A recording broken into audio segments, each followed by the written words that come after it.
Today's affiliate is Poshmark, the #1 social marketplace where you can buy, sell, and connect with people whose style you love. Go to Poshmark.com and use promo code CarlaJean143, that's CarlaJean143 to sign up and receive $10 just for you.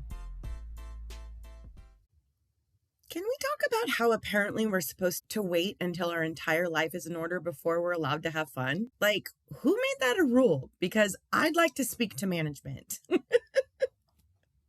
Apparently, we're supposed to get the job, pay off the debt, clean the house, lose the weight, fix our relationship, get organized, deal with our childhood issues, drink enough water, don't even get me started on protein, y'all, and get 8 hours of sleep.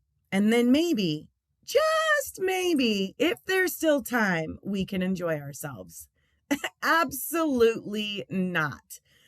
Because if that's the requirement for joy, some of us are going to be waiting until we're 97. And by then, I hope I'm eating dessert first. Today's episode is about something I think many of us desperately need to hear.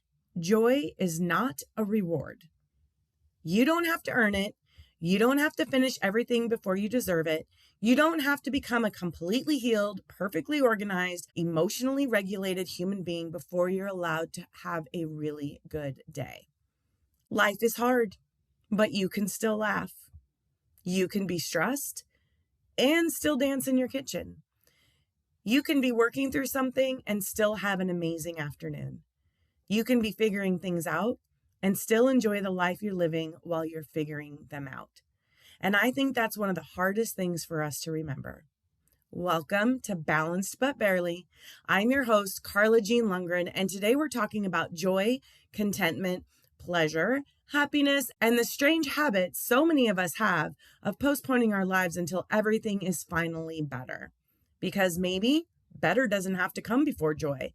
Maybe joy can be a part of getting better. Before we go into today's conversation, I want to share my balanced but barely moment from the week. So, we were at Costco on a Saturday afternoon. Do you see where I'm going with this? I honestly could probably end my story there and you would be like, yep, say no more, been there, done that. Okay, but I will finish my story. So we were at Costco on a Saturday afternoon because the day that we were supposed to do our grocery shopping, someone procrastinated and pissed away the day by not getting anything done at all. And I'll save you the trouble of guessing who it was by just saying it wasn't me. Now, every time I go to Costco, I always tell myself it's an opportunity to practice my patience. From the parking lot to the people who stop in the middle of the aisle to eat their free sample, the setup around the checkout stations that create such a bottleneck of carts, you just want to begin a game of bumper carts. On this particular day, I was not as prepared to practice my patience. So as we made our way through the aisles, it felt like we were purposely stopping every 5 seconds, which made me roll my eyes and sigh louder than necessary. Nothing was where it was located just weeks before, so navigating the store in any sort of efficient manner was completely out the window. And the clincher? The store had moved the self-checkout stations to the opposite end of the checkout area. So there was this mass confusion and a giant cluster of carts, barely able to move to the other line once they found themselves at the wrong end of the cashiers. So after all of that, we find ourselves in a line with the slowest, most chatty cashier I have ever experienced. Like, I can see the door. We are so close from being released from this hell. All that stands in the way is one cart, a teenager with cat features painted on her face, don't ask, and a cashier that must be paid by the word and not by the minute because she would not stop talking. My entire body and face was clearly agitated and I wanted to scream. But then I took a deep breath and I said to myself, Carla Jean, it is not this cashier's fault that you were here on a Saturday afternoon. Carla Jean, be grateful this cashier is friendly and not rude. And Carla Jean, the amount of personal attention this cashier is giving the customer in front of you is the same amount of personal attention she will give you. be grateful. Now, that little pep talk didn't erase my frustration or urge to leave my cart and run out the door screaming, but it did help me not get annoyed with the cashier. It helped time to start moving again, and it saved me from spiraling into a sour mood for the rest of the day. All right, I want to hear from you. What was your balanced but barely moment of the week? Leave it in the comments. I want to hear. I want to know that I am not the only one out there that despises going to Costco on Saturday. No, that also has these moments. Like, what moment this week did you have where you were like almost pushed over the edge, but then you brought yourself back? Share that with me in the comments. Okay, let's do this. Let's talk about what I call the joy delay. The joy delay is when we tell ourselves, I'll enjoy myself when ... Do these sound familiar? I'll enjoy myself when work calms down. I'll enjoy myself when I have more money. I'll enjoy myself when the house is clean. I'll enjoy myself when I lose 10 pounds. I'll enjoy myself when this relationship gets better. I'll enjoy myself when I'm less anxious. I'll enjoy myself when I finally figure out what I'm doing with my life. I'll enjoy myself when I'm done healing. And the problem with when is that there is always another win. You reach the goal and you immediately create another one. You finish the project and start the next project. You pay off one bill and another one shows up. You solve one problem and life says, congratulations, here's another. There's nothing wrong with having goals. There is nothing wrong with wanting things to improve.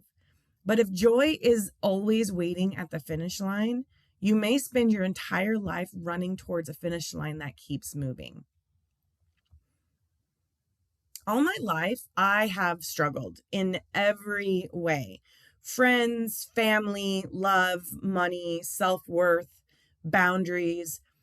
But experiencing joy might be my biggest struggle. Even when I accomplish, achieve, or obtain something amazing, I hold it at arm's length. I never let it fully sink in. I brush it off. I never allow myself the pure joy of the moment. My life experiences taught me that everything good gets taken away and that I wasn't the type of person that would have the healthy, supportive family or the sisterhood of girlfriends or the unconditional love of a man or enough money to properly take care of myself. The joy of having those things were dangerous because not having them was hurtful.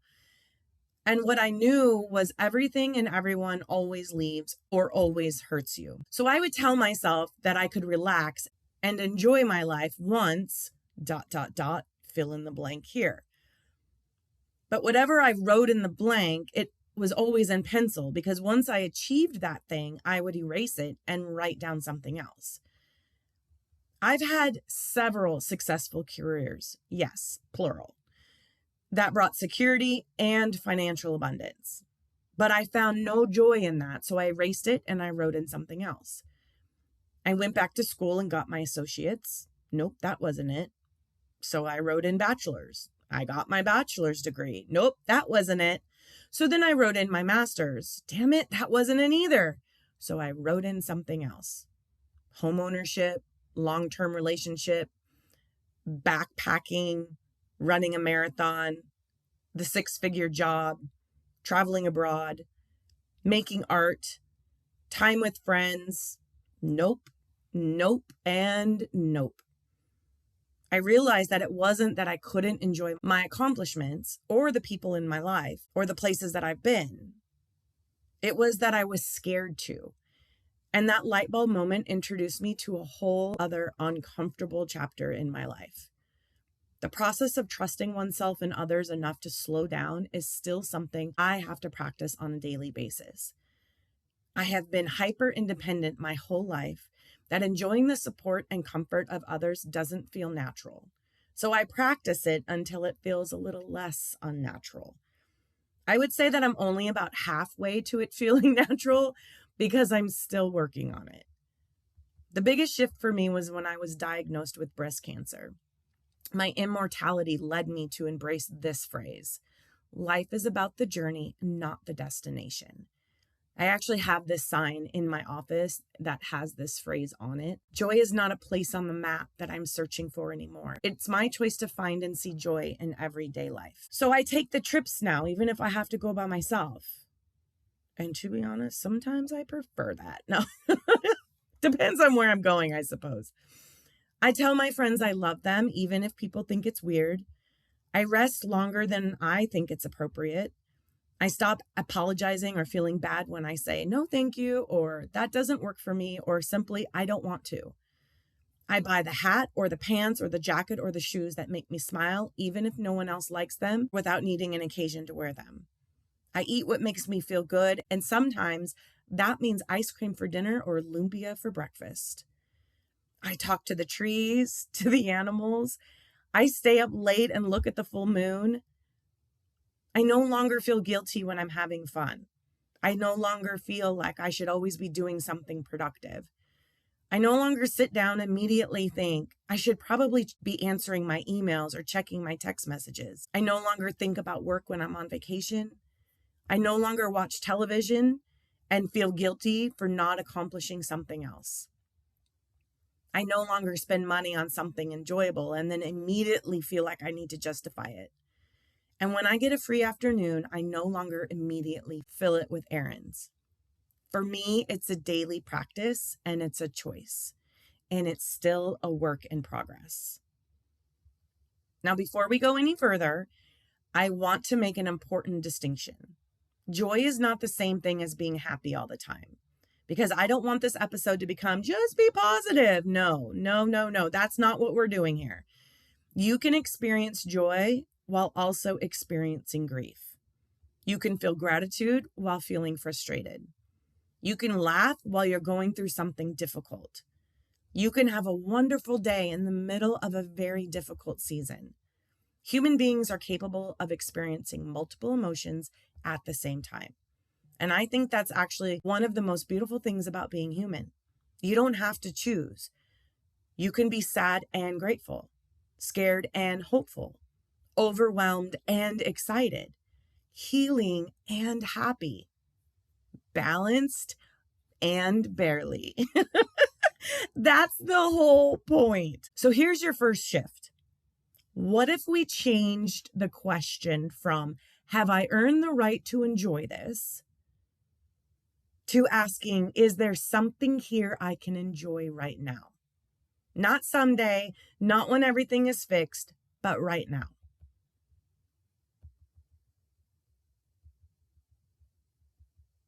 All right. Have you ever wanted something so badly and then finally you got it, only to think, okay, what's next? You worked for the promotion, you got the promotion, and then you stressed out about the new job. You wanted the house, and then got the house, and now you're worried about the mortgage, the repairs, why there is apparently always something broken. You wanted the vacation, you took the vacation, and 3 days after getting home, you're like, okay, when can I go somewhere again? It's not because you're ungrateful. It's because of something psychologists call hedonic adaptation. We adapt to positive changes. The thing that initially feels exciting eventually becomes normal. And that's one reason why we keep chasing the next thing. Our culture is exceptionally good at teaching us that happiness lives one purchase, one achievement, one relationship, one vacation, one body transformation, or one promotion away. So just one more thing and I'll be happy. But once we get there, our brains adjust and the goal moves.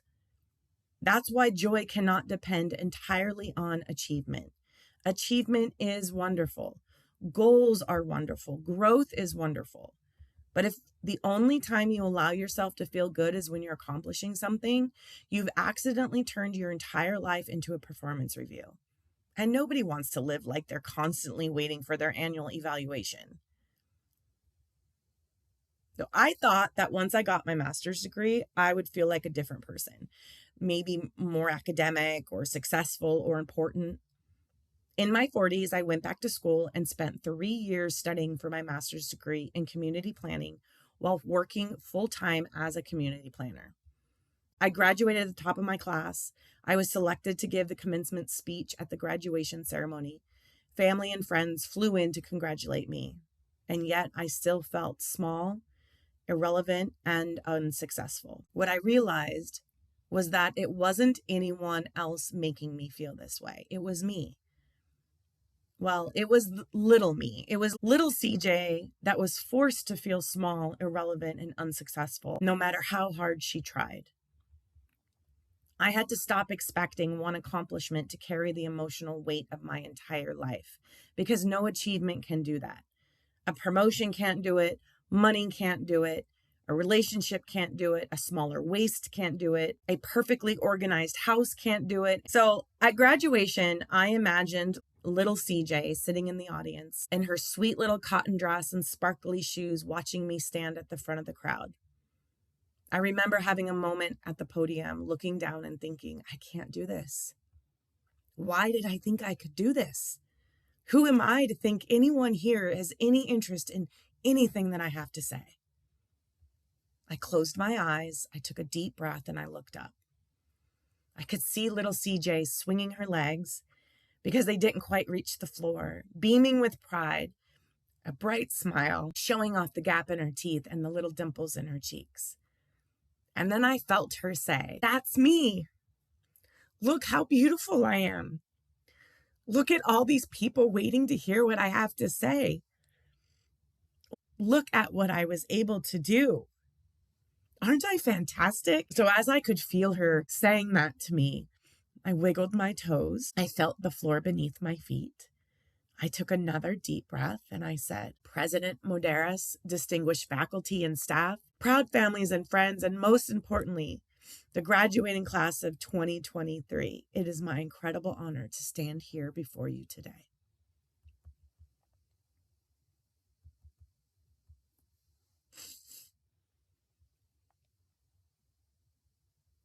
All right. I know I'm going to get crap about that. I did not intentionally mean to cry during that portion. I know I've been told, please give us tissue warnings if we're going to cry. Whoo, you guys. Real conversations with your little version of you. Sometimes, well, a lot of times, sometimes they're real. They're real. All right. Let's get back. If you haven't seen the movie Inside Out, the basic premise is that emotions inside a young girl's mind are represented as characters. There's joy, sadness, anger, fear, and disgust. So the character Joy starts out believing that her job is basically to keep Riley, the little girl, happy. She's trying to control the emotional experience by keeping everything positive and to keep sadness out of the way. But eventually Joy learns something incredibly important. Sadness has a purpose. And I think that's such a powerful lesson for us, because sometimes we think joy means eliminating everything uncomfortable. It doesn't. Joy isn't "I'm never sad." Joy is I can experience something good even while something difficult is happening. I can be grieving and laugh with my friend. I can be anxious and still enjoy my coffee. I can be disappointed and still be excited about tomorrow. I can be healing and have fun. That's not denial. That's emotional complexity. That's called being a human being. And this is where science gets really interesting. Psychologist Barbara Fredrickson developed what's known as the broaden and build theory of positive emotions. Her research proposes that positive emotions such as joy, interest, contentment, and love can broaden our momentary thought action repertoires. In other words, positive emotion can give us a little more psychological room. Instead of seeing one option, we may notice several. Instead of feeling completely stuck, we may become more open to exploring. Joy can urge us to play. Interest can urge us to explore. Contentment can create our urge to savor and integrate what we're experiencing. And over time, these experiences can help build personal resources, including physical, intellectual, psychological, and social resources. So joy isn't necessarily the thing you get after you've built a good life. Joy can actually become part of how you build one. And I love that distinction, because suddenly joy isn't frivolous. It isn't something we are squeezing into our schedule after all the important things are done. It's part of being human. Here's a simple practice that you can try tonight. It's called the 3 good things. Before you go to bed, write down 3 things from your day that felt good. They don't need to be important. In fact, let's try to keep them as small as possible. So maybe it's that song, my dog, my favorite podcaster. No, I'm just kidding. The first sip of coffee, my friend who made me laugh, the weather was beautiful, or man, these sheets feel amazing. And then pause. Instead of immediately moving on, spend about 20 to 30 seconds actually remembering the moment. What did it feel like? What did you see? What did you hear? What did your body feel like? This is called savoring. You're not just identifying something positive, you're allowing yourself to experience it again. Because sometimes the problem isn't that good things aren't happening, it's that we're moving too quickly to notice them. All right, let's try another one. Think about something that made you feel good recently. Take a slow breath in. And as you breathe out, allow your shoulders to drop. Bring the memory into focus and stay with it for a few breaths. You don't have to analyze it. You don't have to make it meaningful. Just experience it. Your nervous system doesn't need every moment to be productive. Sometimes it needs evidence that life contains moments of safety, pleasure, connection, and ease. Here's something I want you to think about. Have you ever been having a really good day and then suddenly thought something is going to go wrong? Maybe, just maybe, because apparently our brains like to ruin a perfectly good Tuesday just in case for absolutely no reason. Everything's fine. You're laughing, you're relaxed, and then your brain walks in and like, don't get too comfortable. Sometimes we have learned to associate calm with danger, or we've become so accustomed to stress that peace feels unfamiliar, and unfamiliar doesn't always feel safe. This is one reason nervous system regulation matters. If your body was operating on high alert for a long time, slowing down initially feels strange and sometimes really uncomfortable. You may recognize this. You finally have a free weekend. Nothing is urgently wrong. Nobody needs you. There's nothing you absolutely have to do. And instead of relaxing, you start cleaning or scrolling or making a list or checking your email or creating a completely unnecessary home improvement project. Because sitting still with nothing to solve feels weird. Sometimes we don't know how to receive peace. We've become really good at surviving. But surviving and living are not the same thing. And learning to enjoy yourself is, in fact, a skill. Relaxing, receiving pleasure, enjoying something without guilt. Yeah, none of those things are my strong suits. I am the type of person that schedules relaxing, okay? A massage, a mani-pedi, even hanging out with my friends requires a run-through of an emotional checklist and a mastery of the Rubik's Cube that is our schedules. I can't even sit down long enough or randomly to do arts and craft projects that I have piled up in our guest room right next to the sewing machine that I asked for Christmas, and it's still in the box. Relaxing to me is something that I can do once all my other things are done. First of all, yay for my amazing work ethic, but boo for my inability to see the value and necessity of resting and relaxing. I can't even express to you how uncomfortable I am just thinking about enjoying a day of relaxing makes me right now. Like if I just had to hang around the house or somewhere and just do nothing, like just relax. Yeah, I don't even know how I would do that. I'm seriously getting itchy just thinking about it. Relaxing to me has always been sleeping, binge watching TV, or drinking alcohol. All of which I promptly beat myself up for the next day. Logically, I know that the quote unquote art of doing nothing is important and healthy. Just as Julia Roberts depicts for us in Eat, Pray, Love, when she forces herself to embrace this Italian pastime of enjoying something for no other reason but to simply notice it and embrace the joy of experiencing it. I do try. I'm intentional when I make my meals and I eat them. I notice the beauty around me when I go for walks. And when I am talking to somebody, I am not multitasking. I'm not looking at my phone or thinking about what I'm going to say next. I am present. But then that's kind of where it ends for me. If I'm not sleeping, all the hours of the day are left for me to get shit done. I am a work in progress, though. I will be better about sitting in my favorite chair for an unknown amount of time just to read a book, like a fiction book, a story, not a how to make my podcast better, how to upgrade my website, not any of those things. Just enjoy the story, the characters, and maybe even the lesson while I'm relaxing. Let's make something very clear though. Joy does not mean pretending everything is okay. It doesn't mean ignoring your bills. It doesn't mean staying in an unhealthy situation. It doesn't mean suppressing grief. It doesn't mean forcing gratitude when you're hurting.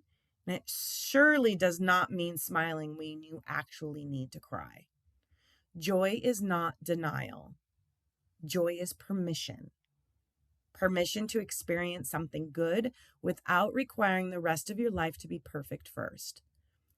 You can acknowledge this is hard and also, God, this coffee is fantastic. Both can be true. This is also where I want to connect joy to the 4 pillars of wellness, because joy isn't something that just happens in your head. It touches every part of your life. Giving yourself permission to experience positive emotions without immediately dismissing them is good for your mental wellness. Movement, sleep, nourishment, sunlight, laughter, touch, and activities that genuinely feel good is good for your physical wellness. Connection to meaning, purpose, values, nature, stillness, or whatever helps you feel connected to something larger than yourself is good for your spiritual wellness. Creating room for pleasure without using spending as your only pathway to joy is good for your financial wellness.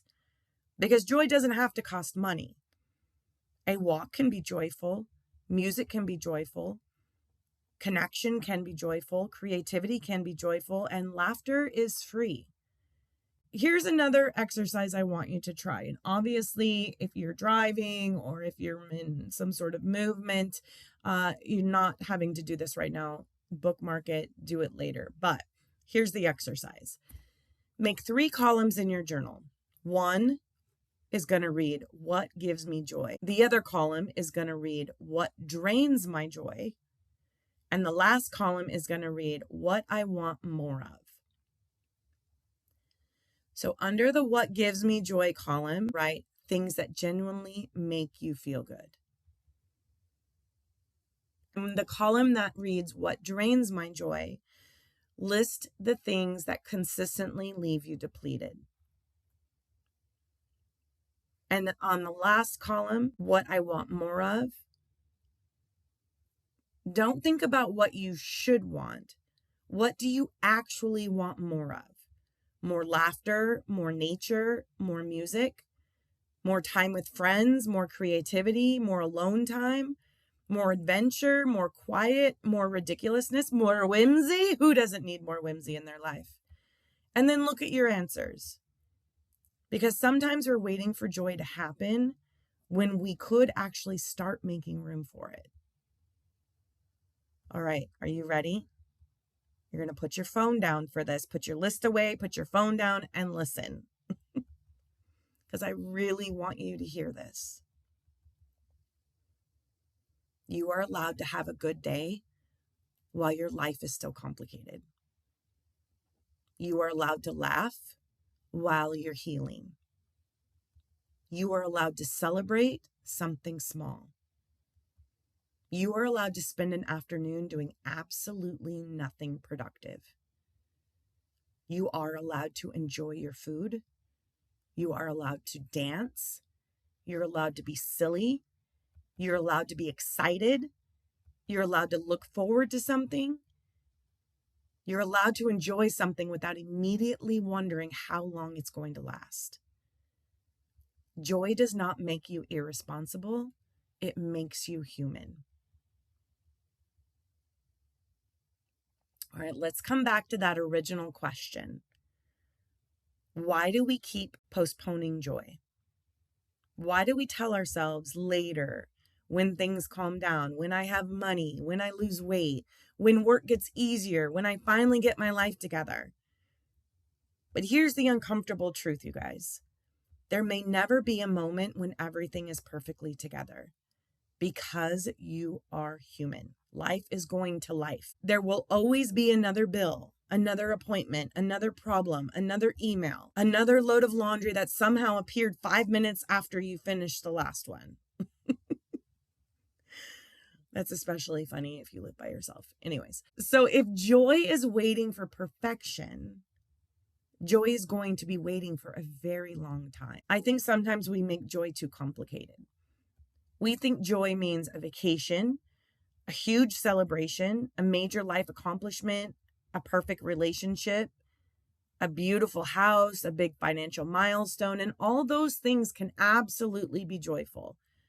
But joy can also be your favorite song on repeat, a really good conversation, even if it's with a stranger, a belly laugh. Oh my gosh, how about baby laughs? We need to bottle up some baby laughs. That's just pure joy in a jar right there. Fresh sheets, a beautiful sunset, your dog doing something ridiculous, a really good sandwich. How about finding $5 in a coat pocket, going to bed early, or someone remembering something you told them 6 months ago? That moment when you realize, I actually like my life today. And that's it. That's enough. So here's your weekly shift. Well, really our weekly shift, because I have a lot to do in this department as well, as I learned as I was writing this episode. This week, let's stop making joy something we have to earn. Every day, intentionally do one thing that brings you pleasure simply because it brings you pleasure. Not because it's productive, not because it improves you, not because it checks something off your list, and not because someone else will be impressed, but because you like it. That's it. Listen to the song, take the walk, buy the flowers, call your friend, dance in your kitchen, read the book, sit outside, take the long way home, eat the dessert, laugh, be ridiculous, just enjoy yourself. I want to leave you with this. You do not have to wait until you're completely healed to experience joy. You do not have to wait until you're financially secure, until your relationship is perfect, until your house is clean, until your body looks different, until you have your career figured out, until you're less anxious. You definitely don't have to wait until you've become the person you think you're supposed to be. You are allowed to enjoy the person you are right now. Not because you're finished, but because you're here. And life isn't something that begins once you get everything together. This is it. This moment. This ridiculous, beautiful, complicated, occasionally exhausting life. This is it. So please, don't spend so much time preparing to live it that you forget to actually live it. If today's episode reminded you that you've been waiting for permission to enjoy your life, consider this your permission slip. And if you know someone who's been saying, I'll enjoy life when ... send this episode to them. Maybe they need the reminder, or maybe you both do.